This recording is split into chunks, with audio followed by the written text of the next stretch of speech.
recordar que después de 500 años sos el primer presidente de América que proviene de una comunidad originaria. ¿Qué peso tienen tus decisiones cotidianas? ¿Qué peso tuvo aquel día que asumiste? Es una enorme responsabilidad. Yo sigo pensando que si yo hago mal como presidente, nunca más un hermano indígena será presidente, ni en Bolivia ni en América Latina. Entonces, tengo en la cabeza metida. Hay que tratar de ser el mejor presidente.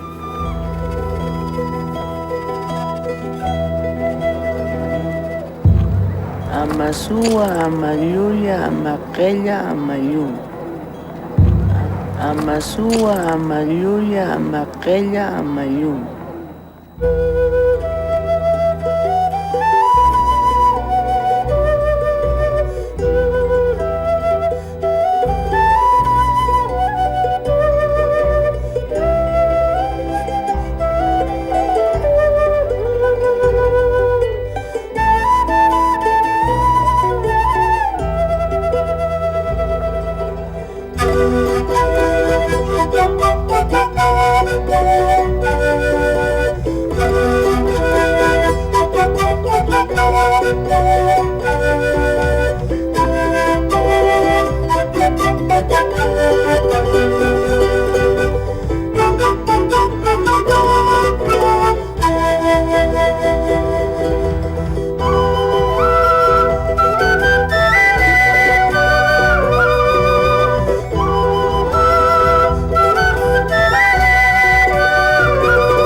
Una de las cuestiones que más me llamó la atención fue haber leído tu discurso cuando asumiste como presidente.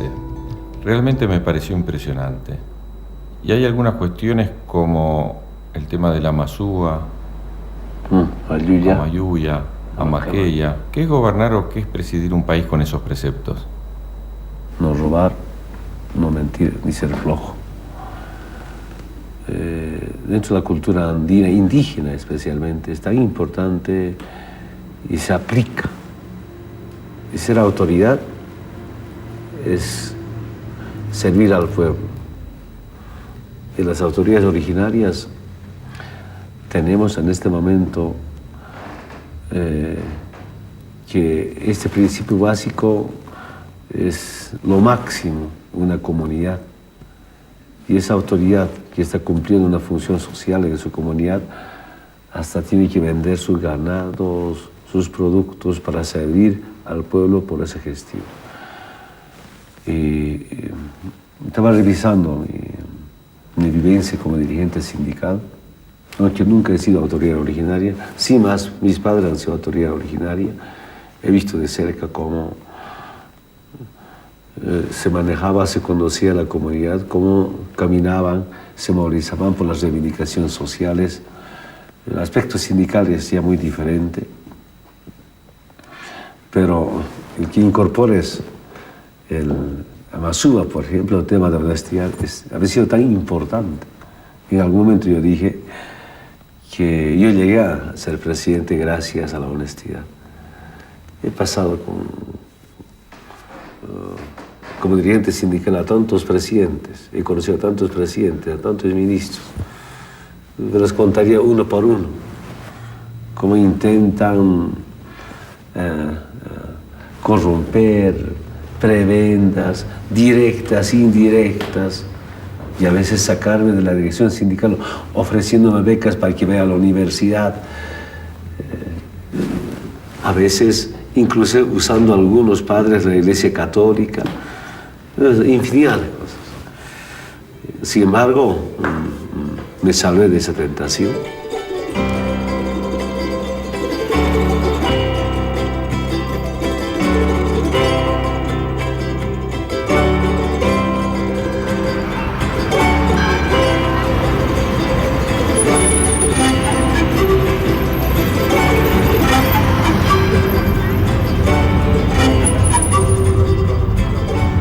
En la coyuntura actual que vivimos, pues ahorita Bolivia está viviendo realmente un cambio, ¿no? Una revolución pacífica, yo la llamo, ¿no? Nuestro presidente Evo Morales está, para mí realmente se está esforzando mucho. Yo que lo veo, yo trabajo desde las 5 de la mañana, ¿no? Yo siempre lo veo pasar a las 5 de la mañana a mi presidente cada día, ¿no? Y también se va tarde, y también pasa por el mismo lugar, entonces yo sé que está trabajando. A mí permanentemente me decían los viejos dirigentes que perdieron la elección. Por ejemplo, me decían, Kaina Runto con Anchilve, que yo calla se vaya a Chancancú. Ese era el discurso. Ayer huevo, ahora pollo, fichón. Este es jovenzuelos, ¿quién sabe? ¿No? Ese era un mensaje permanente en los distintos sectores. Si ese era el pensamiento de las personas mayores sobre la nueva generación de dirigentes, porque en el 88 del Comité Ejecutivo de mi federación yo era el más jovenzuelo. Ahora sigue siendo dirigente, soy el más viejo del Comité Ejecutivo. Después casi de 20 años. En julio de este año, el próximo año, cumplo 20 años de ejecutivo de una federación de la serie. ¿Decidiste no dejar ese cargo para ser presidente? Yo quiero dejar porque tengo mucha responsabilidad, pero ahí me ratifican, siento que es por una cuestión de respeto, como símbolo. Ojalá en julio pueda dejar la dirección sindical. Ese año, del 88 hasta el 90, son 2 años de gestión. Ni bebida, ninguna diversión, sino defenderse como dirigente sindical. Y que me acuerdo perfectamente, entraba a monte adentro, a concentraciones, a reuniones, y andaba cargado mi televisor, mi beta, mi VHS, el motor generador de energía. Después de la concentración, proyectar videos. Yo conté un video llamado Mamayachta, de Ecuador, lindo, el levantamiento indígena de Ecuador, algunos de Perú, y en las noches proyectábamos videos, y mis compañeros decían, mira, en Ecuador también habían sabido hablar quechua, mira, en Ecuador también bloquean caminos por tema de tierra. Si la lucha no solamente en Chapal ni en Bolivia, sino está en Ecuador, está en Perú. Esa proyección de videos hacíamos desde las 8 de la noche hasta las 10, 11. Después nos tomábamos cerveza hasta la 1, 2 de la mañana. Y con los compañeros, un poco compartiendo. Ya, después seguir trabajando.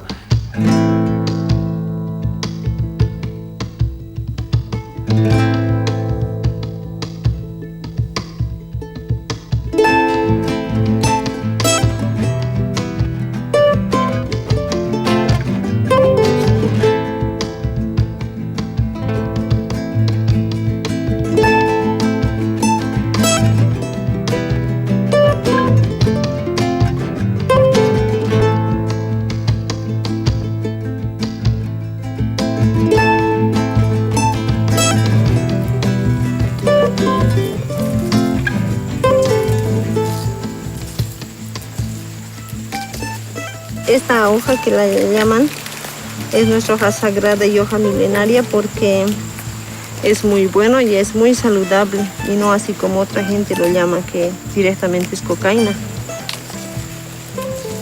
Nos sentimos felices porque sabemos que en el gobierno o en la cabeza de nuestro país se encuentra gente que sabe valorizar, o sea, que sabe, que lo conoce desde el fondo cómo es el cultivo de la coca.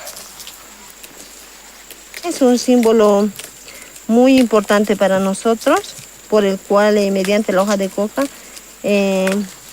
nosotros nos caracterizamos. En sí es nuestra fuente de trabajo y nuestra fuente de sobrevivencia también. Mi primer viaje al exterior, a Europa, ha sido el año 1989 como dirigente sindical a defender la coca, a hacer campaña por la hoja de coca, a diferenciar la coca con la cocaína, con el productor de la hoja de coca con el narcotraficante, con el consumidor de la hoja de coca con el narcodependiente, con el cocainómano. Y cuando llegué a Europa, pues quería comunicarme con mi organización, con mi hermana, con mi hermano. Las llamadas telefónicas costaban caro. Y cuando no podía llamar, los europeos me decían, ahí está la computadora, comunícate por internet. ¿Qué hay internet en la comunidad? ¿Qué hay internet? ¿Qué hay computadora en Chapare, en la organización? No había nada en el 88. Yo me callé nomás, pero me quedé muy dolido. ¿Cómo no va a poder manejar eso? ¿Cómo no va a saber manejar esto? Y esa vez ya dije, mis hermanos que están en las escuelas rurales no pueden ser igual que yo, que no sepan la computadora, que no conozcan qué es internet, qué es correo electrónico. Pero cuando llegué a la presidencia dije, esta es mi oportunidad para que mis hermanos no tengan el mismo problema que Evo Morales. Porque en Europa, como no conocía computadora, ni hablaba francés ni inglés, me sentía analfabeto. Y mis hermanos menores no pueden ser analfabetos igual que Evo Morales. Ya me metí a la cabeza. Y estamos ahí en la campaña para mejorar la educación, entregando computadoras, cambiando la malla curricular para que mejore la educación en nuestro país. El año 1988 participó en una concentración campesina en Villa Tunari que tenía el objetivo de evitar el uso de herbicidas en la erradicación de cultivos de coca. Una de las características importantes de su gestión es su indomable voluntad por la defensa de los derechos humanos. Esta conducta le valió 2 agresiones físicas por parte de la policía antidrogas, luego de una concentración campesina recordando un año de la masacre de Villa Tunari. Particularmente, esta última postró a Evo Morales 2 semanas en el hospital. La defensa de la hoja de coca nos ha unido, compañeras y compañeros, frente a políticas de coca cero, frente a las imposiciones del gobierno de Estados Unidos. Yo sigo convencido que a este instrumento político, al movimiento al socialismo, ese movimiento político ha sido parido por la hoja de coca. Y gracias a esa lucha por la coca, ahora estamos en gobierno, ahora somos presidente, compañeras y compañeros. La defensa de la hoja de coca nos ha enseñado a ser dignos, honestos. Yo diría que esa es la mejor herencia que recibí de mis padres, ¿no? Y la honestidad. Siempre he hablado de la honestidad, transparencia, sincero. Me decía mi padre, si te falta algo, hay que decir, présteme, y si no puedes prestar, regálame. Y nunca hay que robar, nunca hay que mentir. O sea, un principio básico. Y otro que me acuerdo, decía, de ropa como sea, porque el chico, pantalón, agujero, acá agujero, así caminábamos. Una ropa que nos ponemos, eso no se saca hasta que se acabe en el cuerpo. Para la escuela sí lavábamos, pero cuando estábamos en el campo nunca. Entonces mi papá decía, podemos andar mal de la ropa, agujero, pero jamás del estómago, hay que comer. Lo primero es la alimentación. Y como que mi papá siempre cuidaba el tema de la alimentación, aunque hemos vivido momentos muy difíciles. Pero un año solo teníamos un quintal de maíz, un angoche, un costal. Desayuno era maíz, almuerzo era maíz, cena era maíz. Y ese maíz estaba terminándose. Aunque no faltaba carne de oveja y carne de llama. Esa es la ventaja. Y es toda una historia, por eso también hice arriero a buscar más maíz. Me sacaron de la escuela.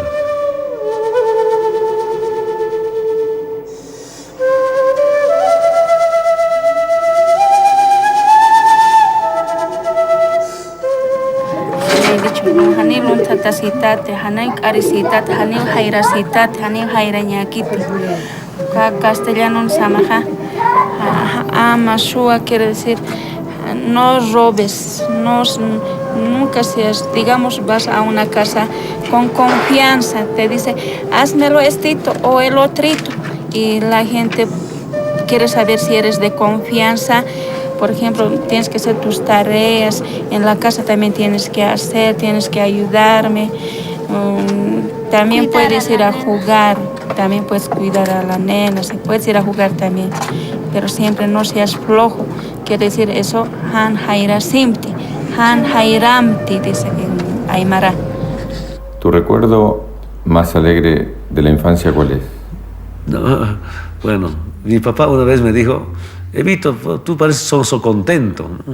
Uno siempre anda contento, pero seguramente mis padres tenían problemas económicos, siento que tenían problemas económicos. Yo silbándome, cantando detrás de la oveja, detrás de la llama.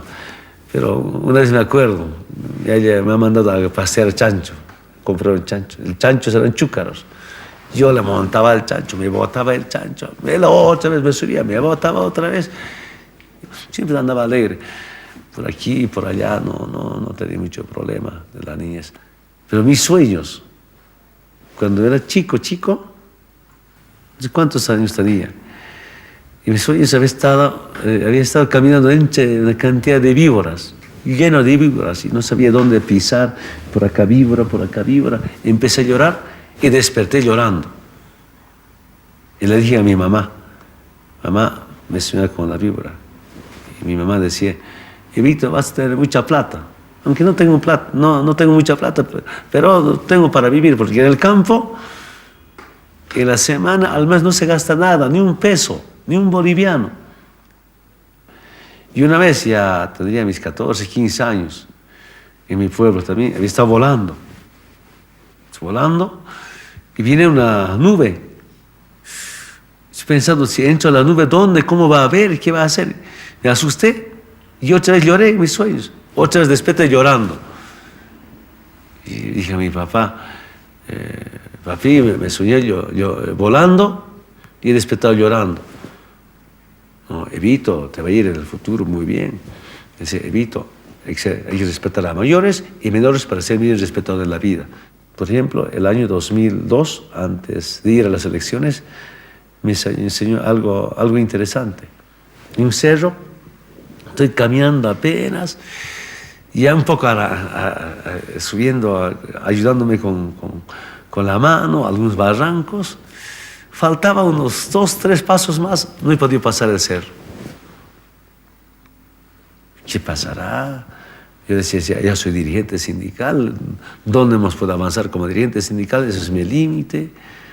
Llegan unos meses, me nombran como candidato a la presidencia, voy a la presidencia y como que por poco no gané las elecciones del 2002. Es decir, mis sueños a mí creo que me guían bastante.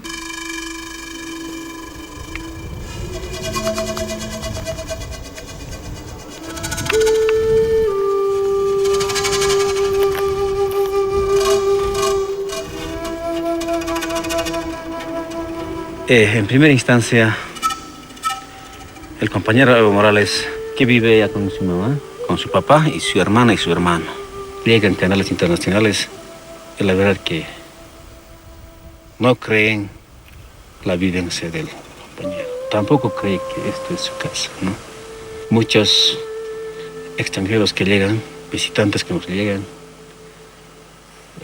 piensan que su casa es lujo.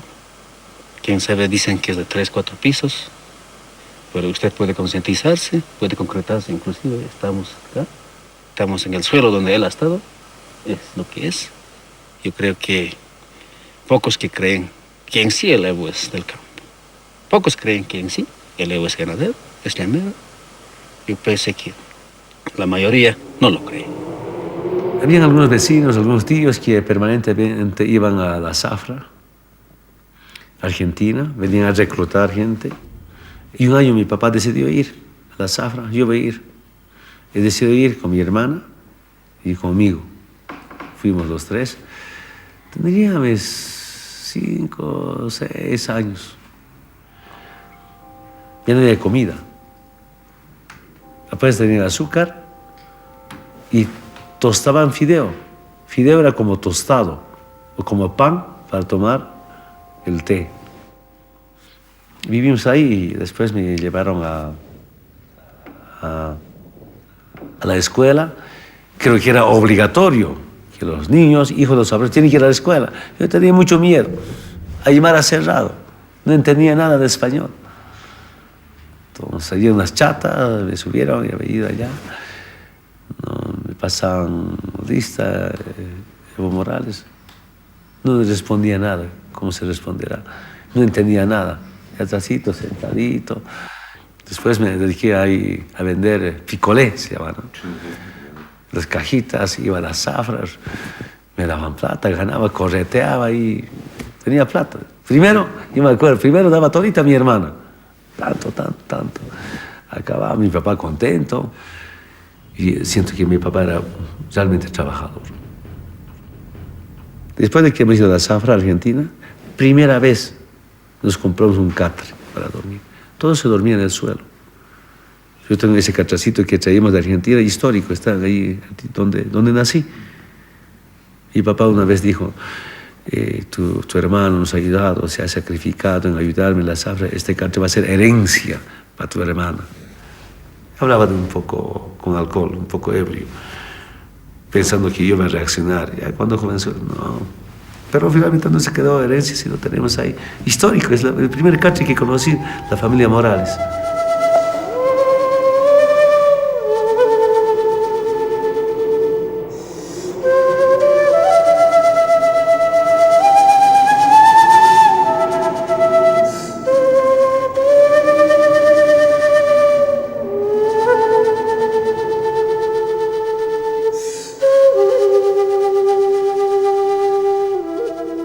Henry, Jocelyn, Eric, antes había tiempo de patrones, que nosotros éramos esclavos de los ricos, que habían los que tenían mucho dinero, a nosotros nos hacían como esclavos, nos hacían pastear ovejas, de noche caminábamos sin tener nada nosotros, ni sabíamos tomar ni leche, ni queso, nada de cosas, alimentaciones, porque todo lo bueno querían ellos nomás, los patrones, como se les llamaba, los gringos, así. Ellos eran dueños de todo, a nosotros no nos dejaban que nos alimentemos.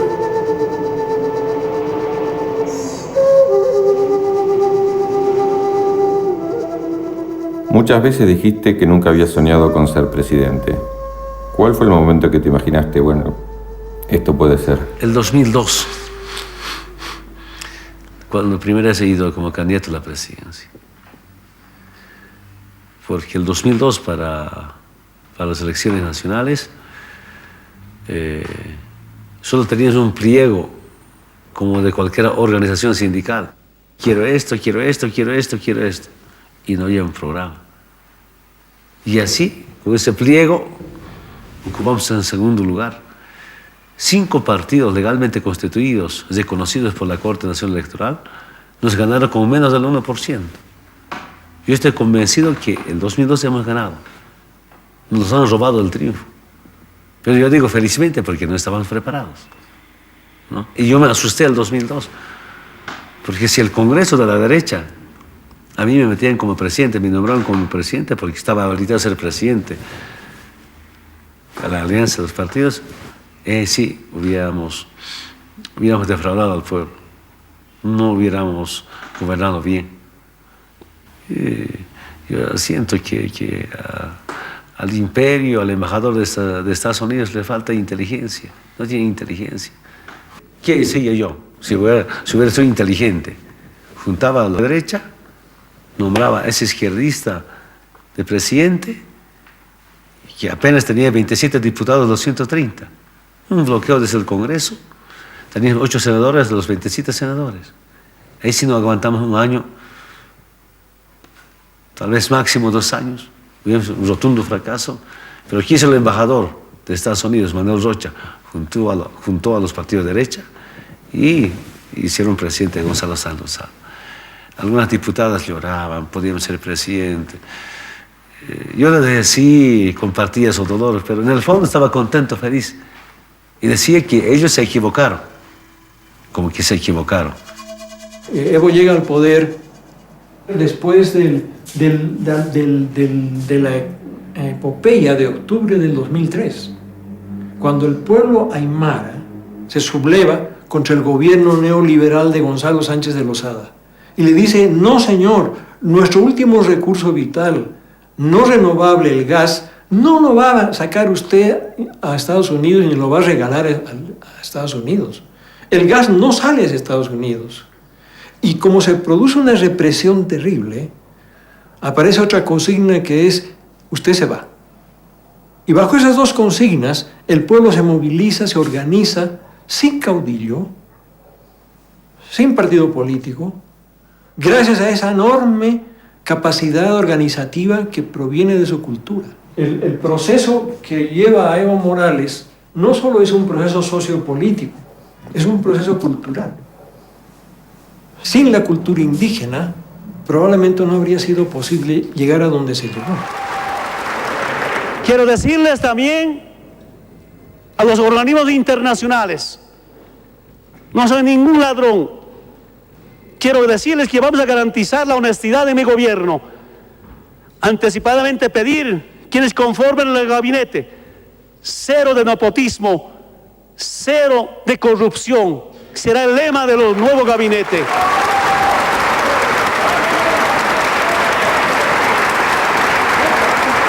Queremos gobernar con esa ley que nos han dejado nuestros antepasados, el Amazúa, Amayuya, Amaqueya. No robar, no mentir, ni ser flojo. Esa es nuestra ley. De verdad quiero decirles a ustedes parlamentarios, quiero decirles al pueblo boliviano desde el Parlamento Nacional, a la comunidad internacional, como primer presidente que vengo de los pueblos indígenas, quiero ser el mejor presidente de los bolivianos y por qué no decir los latinoamericanos. No, yo no me siento presidente, de veras hasta ahora. Bueno, ahora un poco acostumbrándome, sentí que perdí mi privacidad. Y segundo, quiero saludos aquí, cuestiones protocolares, no entiendo. Decía en un momento, comida de protocolo, no me harto con eso. Tengo que echarme a la cocina para comerme y seguir al comer de protocolo, eso es tranquilo. No, de verdad, no, siento que soy parte de los compañeros, conversando, debatiendo, a veces con la dirección, a veces con la misma gente del pueblo, consultando. Cuando los Apumalcus y los 4 amautas alrededor de don Evo Morales Ayma realizan la bendición correspondiente para que también los rayos de sol le den esa energía.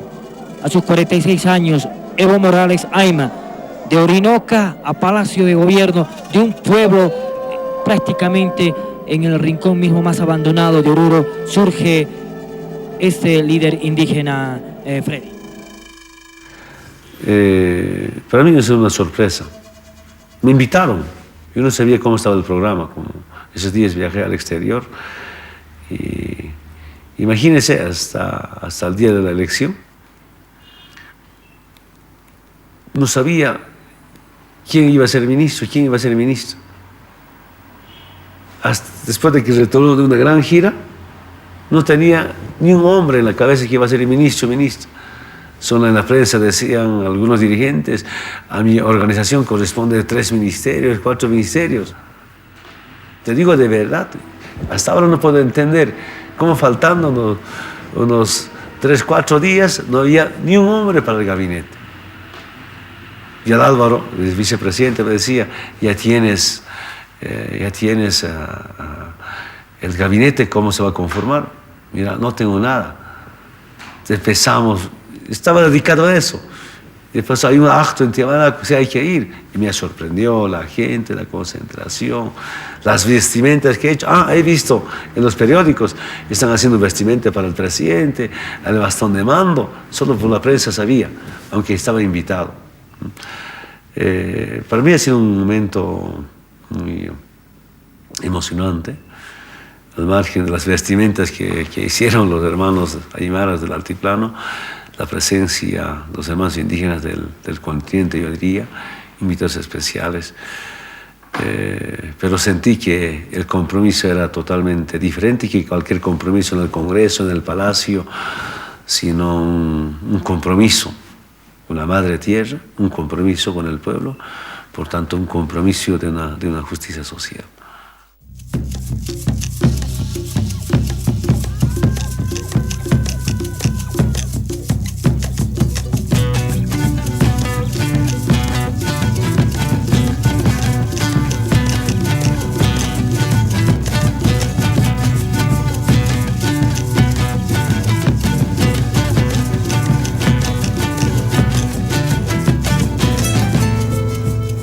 En la parte del fondo, allá en la parte de arriba, está todo lo que es el alto.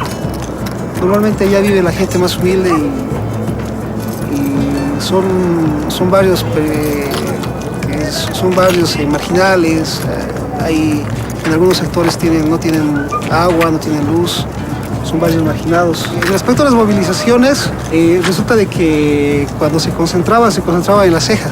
Y La Ceja pertenece al alto, es en la parte de allá arriba. Y donde ven aquellas dos antenas, ahí es más o menos donde se organizaban. Entonces normalmente toman ese camino y empiezan a bajar las organizaciones, los movimientos sociales. Y a veces resulta ser increíble porque normalmente la cabeza puede estar por acá, por los edificios, y sigue bajando la cola del alto.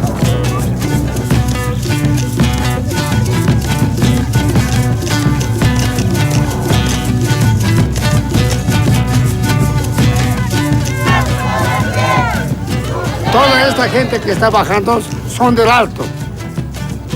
La misma gente es lo que ha luchado aquí en el 13 de octubre. Lo que ha luchado.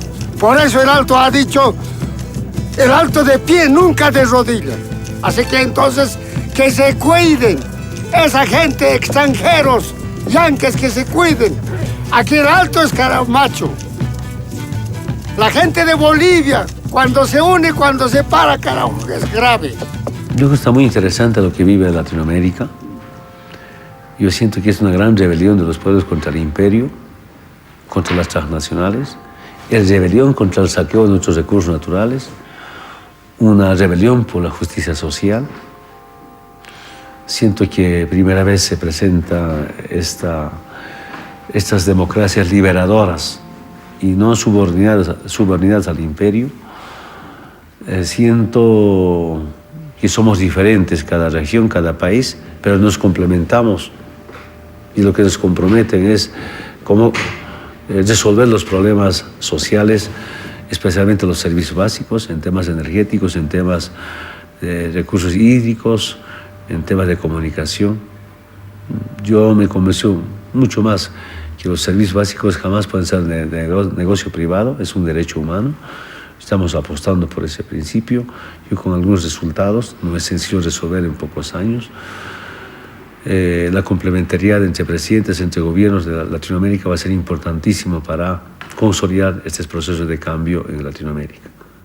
Empezando de sus presidentes, somos tan diversos. Yo decía eso, si me escuchó en mi intervención.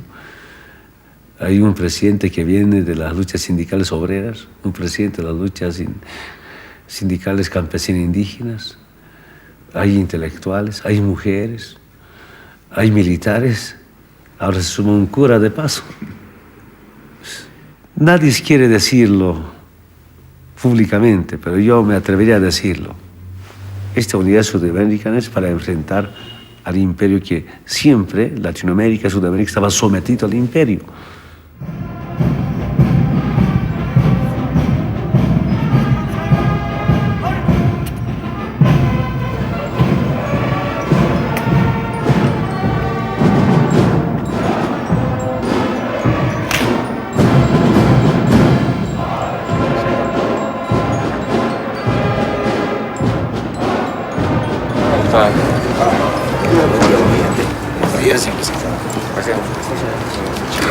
Hola. Su archivo personal, desde que yo me historiador,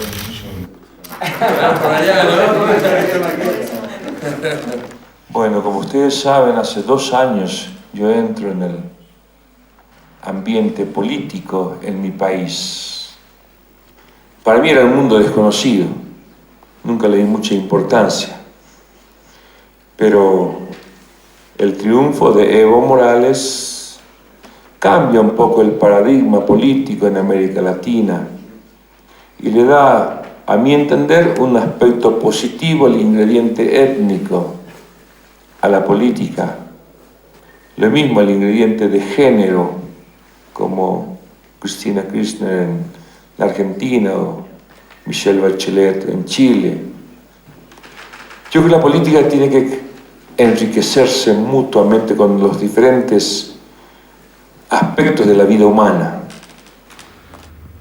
Algo que me gustó de la reunión de Santo Domingo. Primera vez sin padrinazgo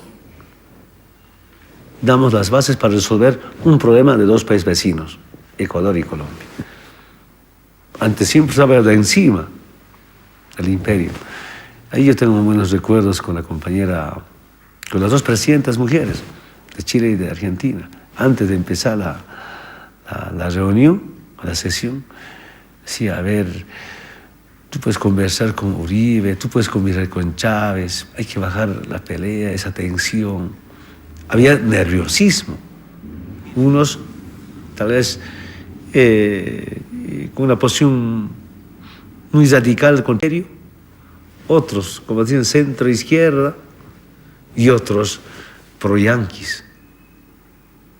Yo siento que Latinoamérica se fracciona en tres grupos. Sudamérica, tal vez junto a Latinoamérica, puede ser una gran esperanza, no solamente para América Latina o para América, sino para todo el mundo. Yo sigo convencido que somos la reserva en los recursos naturales, somos la reserva en temas del medio ambiente, hasta yo diría somos la reserva moral. Algo que no comparto. Los europeos, su pretexto de respeto al medio ambiente, no quieren que tengamos luz.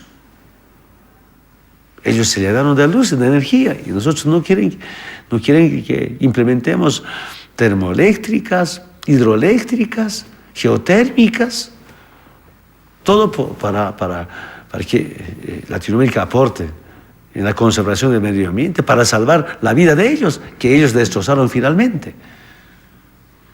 Yo decía, es importante defender la madre tierra, pero también es importante dotar de energía a nuestros pueblos.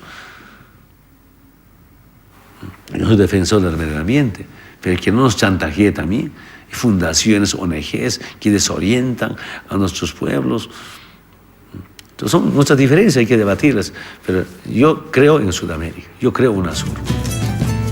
Pues llegamos acá, en este día histórico, un día importante para cumplir con el sentimiento, con el planteamiento del pueblo boliviano, que es la nacionalización de los recursos naturales, los hidrocarburos. Y la propiedad de los hidrocarburos, del gas natural, que pasan a partir de este momento a manos del Estado boliviano, bajo el control del pueblo boliviano, es la solución a los problemas económicos, a los problemas sociales de nuestro país. Una vez recuperado este recurso natural, generará fuentes de trabajo. Se acabó el saqueo de los recursos naturales por parte de las empresas petroleras internacionales, de las transnacionales. La participación del Estado es importantísima y no el sector privado. Claro, el 80, 70 dijeron que la empresa privada es la solución social, la solución en temas de corrupción, la solución en temas de desempleo, pero más bien se ha profundizado el desempleo, ¿no? Cuando en el marco del neoliberalismo trataron de eliminar al Estado de Estado. El Estado era simplemente que se aboque en la parte normativa y no de la producción. Así es todo lo contrario, el Estado tiene que dedicarse al tema de la producción. El tema es ahora como el Estado y los productores pequeños y medianos tengan también sus industrias de aceite, de azúcar. Ya vamos avanzando. Si Bolivia tiene una gran empresa, es Yacimientos Petrolíferos Fiscales Bolivianos. No hay ningún empresario privado más grande que Yacimientos ahora. Aunque necesitamos mucha inversión, pero Yacimientos es toda una empresa del Estado, del pueblo.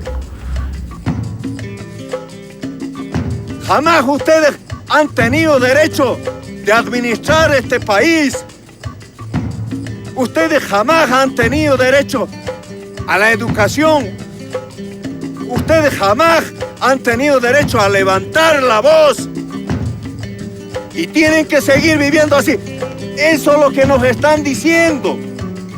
Con las patadas nos están encargando, hermano. Y frente a eso, nosotros de una vez concienticémonos. Somos de origen aymara, quechua, guaraní. Y esa es nuestra dignidad, hermano. Nosotros nunca debemos avergonzarnos de lo que culturalmente somos eso, hermano. Siendo mayoría absoluta en Bolivia el pueblo indígena, ¿por qué no votaba presidente de su propia comunidad? Había mucha prebenda, había mucho engaño. Yo escuchaba ya como adolescente en Orinoco, mi tierra de origen, que decía, la política de los campesinos es pala y pico. Y cuando llegué al Chapare, a veces iba delegado de base a algunas reuniones, negociaciones, estaban los dirigentes de la federación, y que decían, cuando algún dirigente planteaba propuestas profundas, cambios estructurales, no, usted está haciendo política, su política de usted es hacha y machete.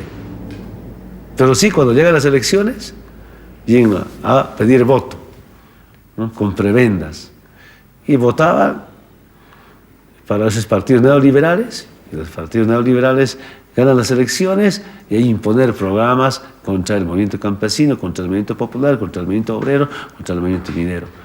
Se juntan todo contra nosotros. Y de paso la privatización de las empresas del Estado, la subasta, la entrega de los hidrocarburos a las transnacionales. Y cuando solamente reflexionando eso, entonces tan importante es nuestro voto. Es todo un proceso, ¿no? Crear un movimiento político para avanzar donde llegamos. Debates, discusiones, como siempre. Pero yo realmente creo en la conciencia del pueblo. Ayer estaba en Trinidad. Impresionante la gente concentrada ahí. Primera vez, para mí es histórico. Durante la campaña me rejuntaba con unos 200, 300. Juntar 500 era todo un éxito durante la campaña. Ayer mínimo había como 3.000. Voluntariamente. Nadie pone carros que trasladen, micros, movilidad. No hay nada, no hay eso, es conciencia.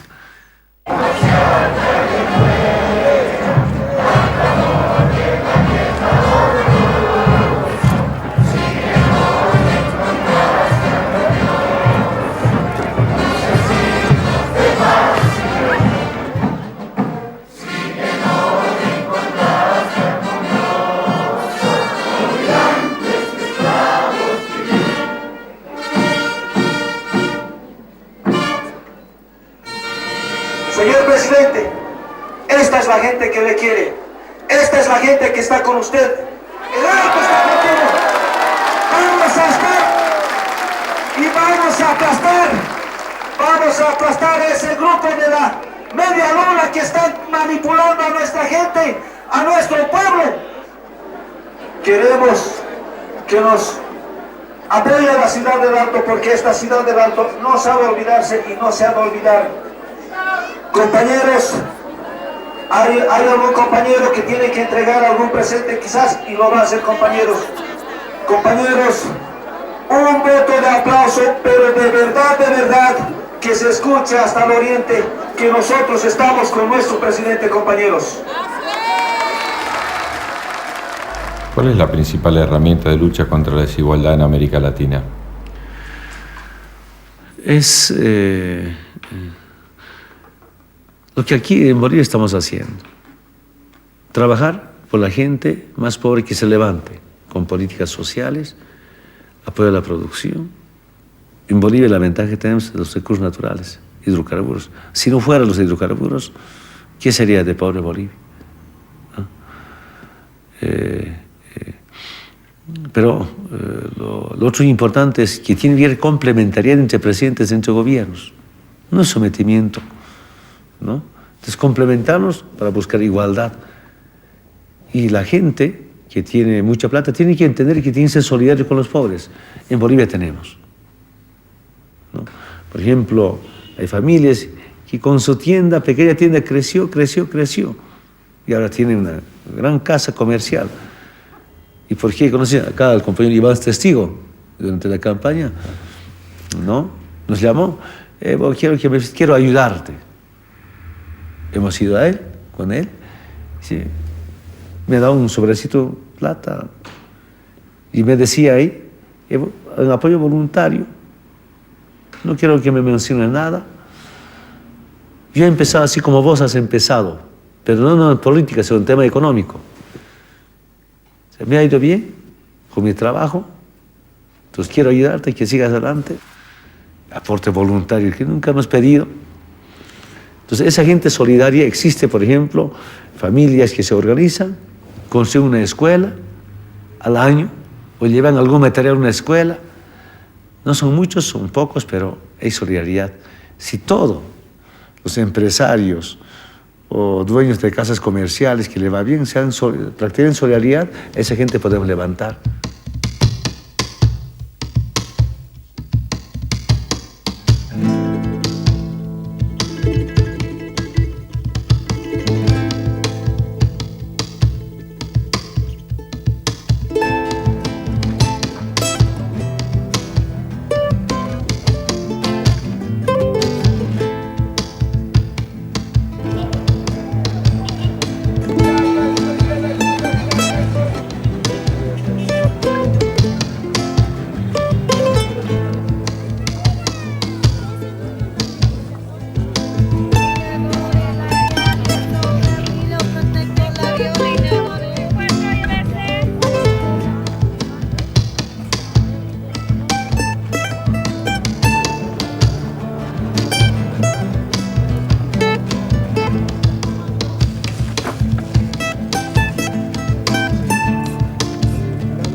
Todos queremos ser bolivianos, sea blanco, negro, igual comer, igual vestirnos, eso sería lindo.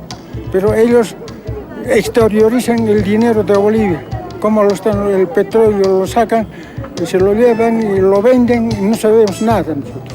Los blancos nos abusan a nosotros, de sirviente, como un muchacho, como un perro, pues nos quiere tratar. Queremos ser iguales. Igual trabajamos, igual fuerza tenemos, igual comemos. Eso es. Antes nos han obligado, a nuestros padres, a nuestros abuelos, han esclavizado. Esto no se puede, no podemos permitir de que nosotros que seamos esclavos también. Nos han engañado, ha habido golpes militares, de ahí nos hemos ido retrasando. Nos han engañado, la gente con cierto miedo. Entonces ahora el león dormido se levanta, entonces no va a haber nadie que lo pare. Los primeros aymaras que leen y escriben muchas veces eran sancionados, a veces con el látigo en la plaza pública, a veces le cortaban las manos, le cortaban a veces la lengua. ¿Te quería respecto a la educación algo especial? A ver, cuando era niño, mi madre hablaba. Eso tu tío aprendió a leer y felizmente a escribir. Era seguramente sobrino, primo de mi mamá, se llamaba Casiano Ayma. El primer orinoqueño que sabía leer y escribir. Entonces yo preguntaba, ¿cómo aprendió a leer y escribir? Y dice en la choza, que es una casa en el campo, aislado de la comunidad, un lugar ganadera, en las orillas del lago Popó. Es que llegó a la escuela, una escuela que nunca los niños tenían derecho a pasar de curso. Y mi mamá decía, a mí no me han llevado a la escuela porque soy mujer, pero a mi tío, Casiano Ayma, me han llevado a la escuela. Y ese tío, Casiano Ayma, nunca pasaba de curso. 8 años, 9 años, seguían primero. Y en la choza, ¿por qué en la choza? Como ocultado, como en secreto. Porque el cantón no podía haber escuela, era prohibido, totalmente prohibido. Y la escuela funcionaba en la choza, junto a los ganados. Yo me quedé muy impresionado. Bueno, esa es la información que recibí de mi padre, de mi madre, información de la vivencia. Pero después leí algunos textos de algunos hermanos indígenas, defensores del movimiento indígena, Fausto Reinaga. Y cuando leí me ha sorprendido, ¿no?, que los primeros quechos aymaras que aprendieron a leer, escribir, eran castigados, cortaron la mano, sacaron el ojo. Realmente me he quedado sorprendido, ¿no? Razón nomás, no había educación.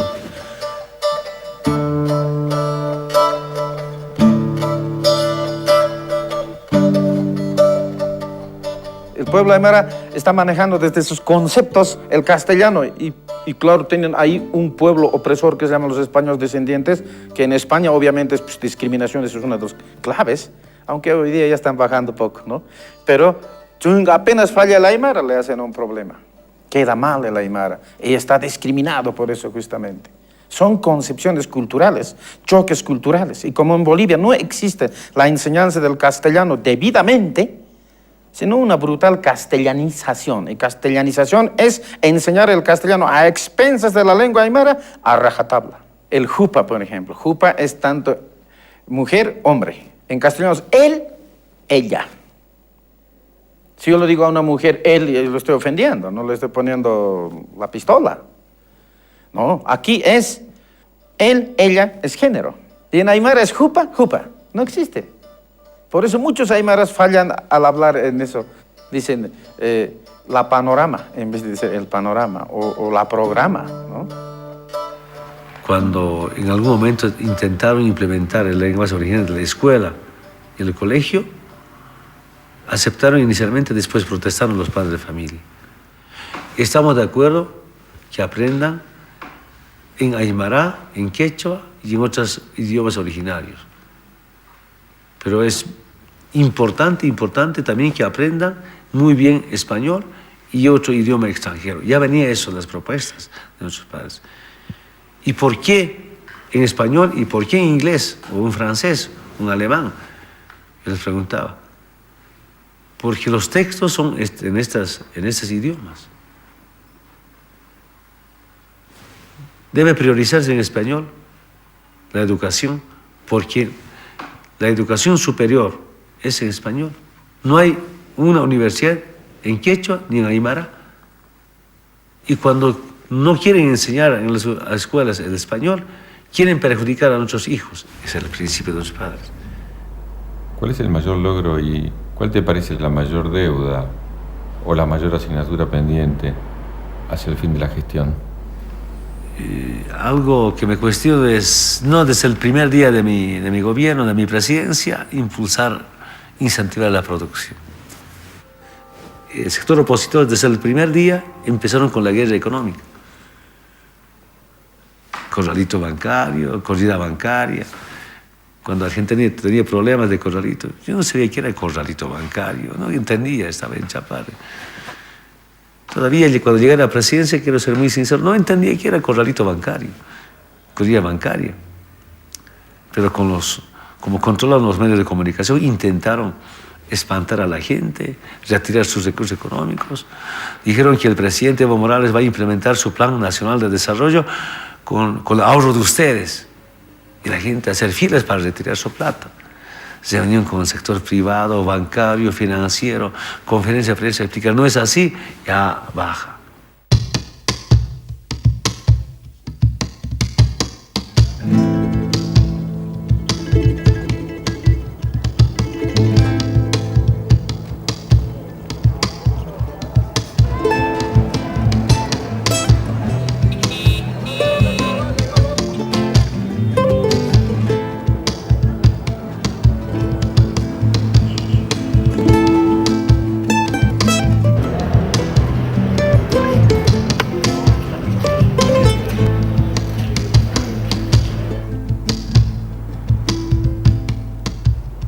Una última pregunta. ¿Cómo te gustaría que te recuerden como presidente de Bolivia? ¿Tenés un sueño hacia el futuro que se recuerde Evo Morales? ¿Cómo te gustaría? Bueno, yo digo, acabo mi gestión, perdone, ¿no? Me consigo mi compañera, con mi cato de coca, el chafari. Pero en la historia, porque sin lugar a dudas haber sido el primer presidente proveniente de una comunidad originaria, te va a colocar en el lugar de la historia de América Latina y de Bolivia. ¿Qué es lo que te gustaría, por ejemplo, que tus hijos le dijeran de vos? Bueno, eso, claro, cada familia, no solamente Evo Morales, quisiéramos siempre ser un servidor, siempre que sea recordado por el pueblo, así como tantos líderes, Tupac Katare, Marcelo Quiroga Santa Cruz, Padre Luis Espinal, hay tantos líderes que quedaron en la mente de los pueblos, el Che, quisiéramos que estemos en la mente. Pero porque ha hecho buenas cosas. Pero, repito, hasta ahora muy satisfecho. ¿Qué dijeron los primeros días de mi gobierno? Algunos grupos oligárquicos, las logias. Había habido logias, yo no sabía tampoco que había logias. Decían, pobre indiacito, que esté unos 2, 3, 6 meses de presidente, después se va a ir, nomás lo vamos a sacar, no va a poder gobernar. Pasó un año, mi informe del 2007, dijeron, creo que este indio se va a quedar por mucho tiempo, hay que hacer algo. ¿No? Eso pasó el 2007, y finales del 2007 dijeron, ¿cómo tumbar al indio? Y vamos a tumbar con inflación, vamos a tumbar con autonomía. Todos solo piensan con tumbar al indio. Tal vez por alguna situación puedan tumbar al indio, pero no van a tumbar al pueblo.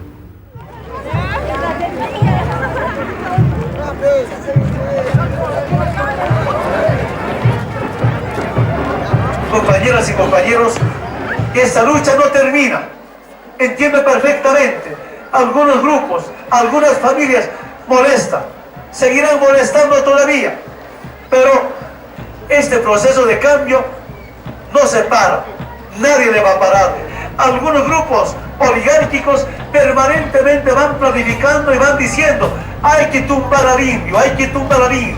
Yo decía, y mi respuesta desde la Ciudad del Alto, tal vez puedan tumbar al indio, pero jamás van a tumbar al pueblo boliviano.